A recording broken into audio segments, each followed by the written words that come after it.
As the Nephilim grew larger and stronger, their presence became a source of dread among humans. At first, people feared them because of their size and power, but soon those fears turned into chaos and violence. The land could no longer support their insatiable hunger, and entire regions became drained of resources. When food grew scarce, the Nephilim turned against humanity itself, unleashing terror upon the earth. Kingdoms collapsed under the weight of fear, and cries of suffering rose like a dark cloud. Everywhere, bloodshed, corruption, and despair began to fill the world. Humans, once united, started to turn against one another, driven mad by the knowledge imparted by the Watchers. And then, according to the story, heaven heard the anguished cries of mankind. The archangels, witnessing the devastation below, looked down with heavy hearts as everything spiraled out of control, realizing that judgment was coming.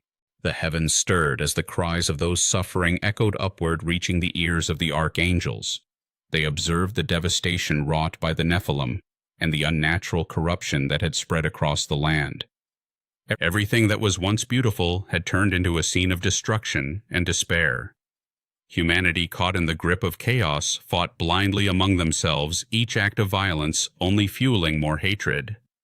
The knowledge gifted by the Watchers, intended to enlighten, had instead ignited flames of evil that consumed hearts and minds alike.